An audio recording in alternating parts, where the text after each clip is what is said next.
Keller plan அப்படிங்கிறது வந்து ஒரு இப்படி டீச் பண்ணால் எப்படி இருக்கும், இந்த மெத்தட் வந்து இன்ட்ரடியூஸ் பண்ணால் எப்படி இருக்கும்னு சொல்லிட்டு ஒரு ஐடியாலஜி. ஸோ இது வந்து யார் இன்ட்ரடியூஸ் பண்ணியிருக்காங்க அப்படின்னு பார்த்தோம்னா ஃப்ரெட் எஸ் கெல்லர் அப்படிங்கிறவங்க. இவங்க வந்து இந்த பிளானுக்கு இன்னொரு நேம் கூட சஜஸ்ட் பண்ணியிருக்காங்க. அது வந்து personalized system of instruction. Personalized அப்படின்னு நம்ம அந்த நேமை கேள்விப்படும் போதுலேயே ஒன்று நம்மளுக்கு புரியுது.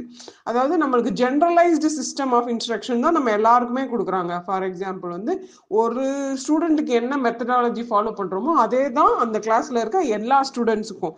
சரியா? அப்படி இருக்கும் போதுல இது பர்சனலைஸ்டு சிஸ்டம் ஆஃப் இன்ஸ்ட்ரக்ஷன் அப்படிங்கும் போதுலேயே அந்த பேர்லேயே நம்மளுக்கு வந்து ஒரு ஐடியாலஜி கிடைக்குது. Which means it deals with individual student. ஒரு இண்டிவிஜுவலுக்கும் ஒரு கான்செப்சுவல் என்ன சொல்றது கைட்லைன்ஸ் இருக்குது, அந்த மாதிரி இருக்குது. ஸோ இது வந்து எப்போ வந்துச்சுன்னா மிடில் ஆஃப் 1960s அந்த டைமில் ஒரு இன்னோவேட்டிவ் மெத்தட் வந்து கொண்டு வந்திருக்காங்க. அதுதான் இந்த கெல்லர் பிளான். இது வந்து individualised learning method was oriented on improvement of high school learning. high school learningனா இப்போ ஒரு 11th 12th இல்லை யூஜி அந்த மாதிரி வரும்போது தெரியும். ஸோ அப்போ வந்து கொஞ்சம் ஸ்டூடெண்ட்ஸ் வந்து மெச்சோர்டாக இருப்பாங்க. அப்போ அவங்க ஓன் பேஸில், அதாவது அவங்க ஓன் ஸ்டைலில் ஸ்பீடில் லேர்ன் பண்ணுறதுக்கு இது ஒரு வாய்ப்பாக வந்து என்ன செஞ்சுருக்காங்கன்னா கெல்லர் வந்து பிளான் பண்ணியிருக்காங்க. ஸோ இது வந்து இதோட பேஸ் வந்து எங்கேருந்து வருதுன்னா ஸ்கின்னர்ஸ் தியரியில் தான்.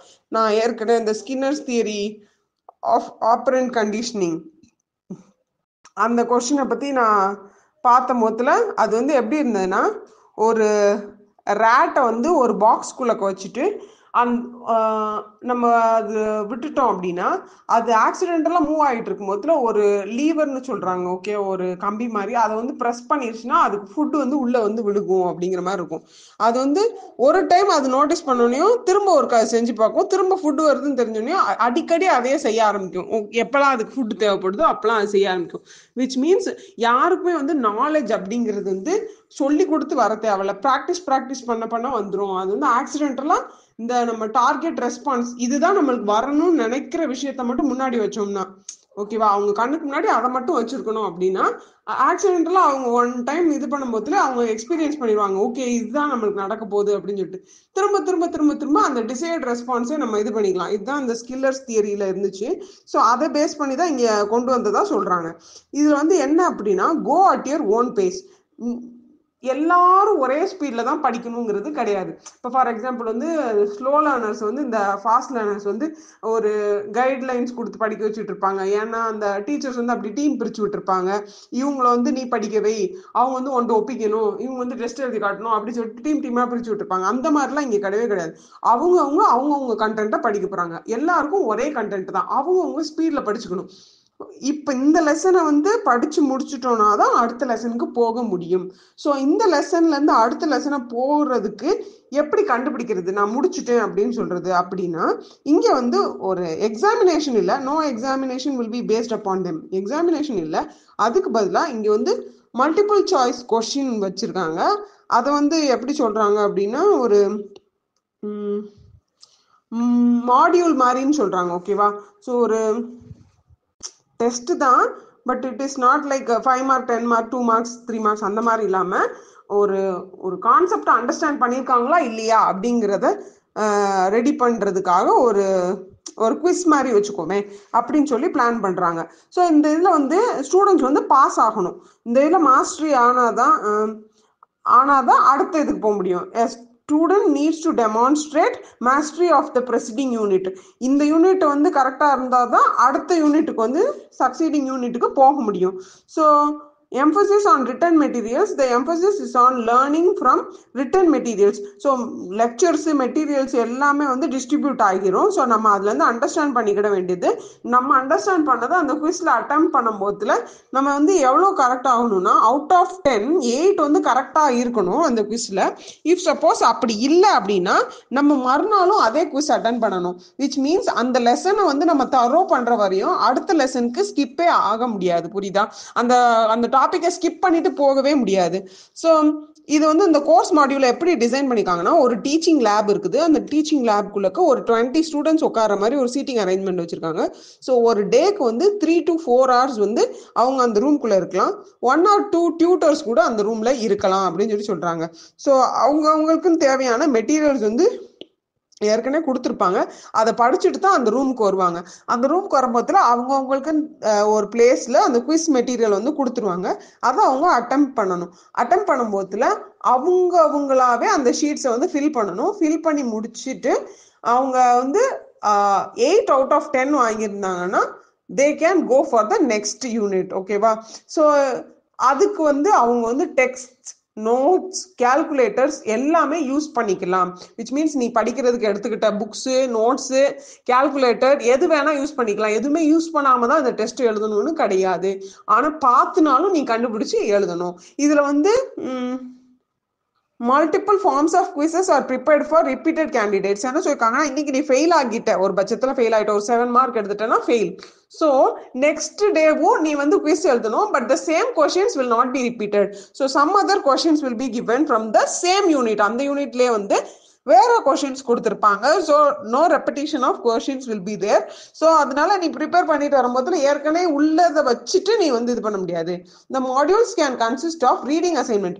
ஸோ அந்த டெஸ்ட், அந்த குவிஸ் வந்து எப்படிலாம் இருக்கலாம் அப்படின்னா, reading assignments, films, audio tape, film strips, programmed instruction, conducing and experiment, conducting and interview. So அது வந்து எப்படி சொல்ல, ரியல் டைம் பேஸ்டா இருக்கலாம். இப்போ ஒரு ஆடியோ கிளிப்பை கேளுங்க, அதுல இருந்து என்ன புரியுது, அதுல இருந்து சில அந்த இதை அவங்க காம்ப்ரிஹெண்ட் பண்ணி அண்டர்ஸ்டாண்ட் பண்றதுல இருந்து நம்ம கொஞ்சம் கொஸ்டின்ஸ் கேட்கலாம். இல்ல ஒரு பேசேஜை ரீட் பண்ணுங்க, இதுல இருந்து என்ன புரியுது அப்படின்னு சொல்லிட்டு அதுல இருந்து சில கொஸ்டின்ஸ் கேட்கலாம். ஸோ ஏற்கனவே ஒரு கொடுத்த ஒரு இதுக்கு வந்து இன்புட்ல இருந்து என்னென்ன மாதிரிலாம் டெஸ்ட் வைக்கலாமோ, ஓகே, மல்டிபிள் சாய்ஸ் பேஸ்ட்ல என்ன ஒரு வீடியோ பார்த்துட்டு, இப்போ நான் ஏற்கனவே படித்த கான்செப்டுக்கு ரிலேட்டடான ஒரு வீடியோவை போட்டுட்டு அதுல இருந்து கொஸ்டின் கேட்கலாம். ஓகேவா? அந்த டைம்ல எப்படி வேணா இருக்கலாம். இது வந்து ஒரு என்ன சொல்றது, இப்படிதான்னு கிடையாது, நிறைய வழி இருக்குது அந்த கொஸ்டின் பேப்பரை செட் பண்றதுக்கு. ஓகேவா? ஸோ இதுல வந்து Keller divided the process for creating PSI into 4 steps. 4 ஸ்டெப்ஸா கெல்லர் வந்து இதை டிவைட் பண்ணியிருக்காங்க. என்னென்ன ஸ்டெப்ஸ்னா, determine the material for the course material என்ன அப்படிங்கிறத வந்து கரெக்டாக புரிஞ்சுக்கணும். Divide the material into self contained module, அதாவது அந்த கோர்ஸ் மெட்டீரியலை செக்மெண்டா பிரிச்சுக்கணும்.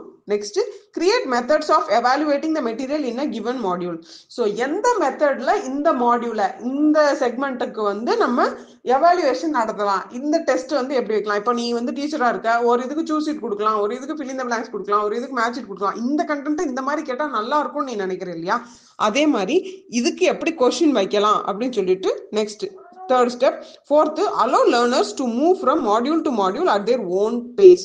So இந்த இது முடிச்சுட்டா அவங்க அடுத்த இதுக்கு குவாலிஃபை ஆவாங்க. அப்ப அடுத்த இது வந்து இதோட கண்டினியூவேஷன் ப்ராசஸா தான் இருக்கணும். அதாவது அட்வான்ஸா தானே போய்கிட்டு இருக்கணும்.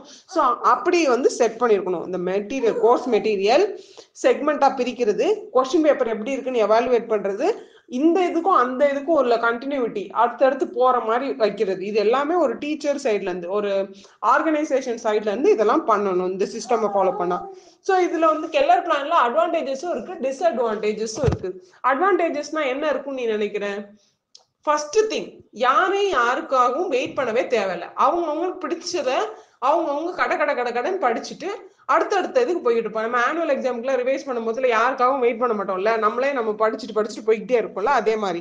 ஸோ இதுல வந்து ரொம்ப பாசிட்டிவ் எஃபெக்ட்ஸ் இருக்குது. ஏன்னா யாருக்காகவும் வெயிட் பண்ண தேவையில்ல, லாகிங் இருக்காது. அவங்கவுங்க கண்டிப்பா இந்த டெஸ்ட் பாஸ் ஆனாதான் அடுத்ததுக்கு போகணுங்கிறதுனால at a point of time கண்டிப்பா மெமரைஸ் பண்ணி தான் ஆவாங்க.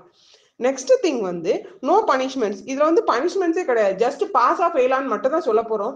அதனால எந்த விதத்துலயும் நம்ம வந்து அவங்க மனசை வந்து புண்படுத்தவோ அவங்கள டிமோட்டிவேட் பண்ணவோ கிடையாது.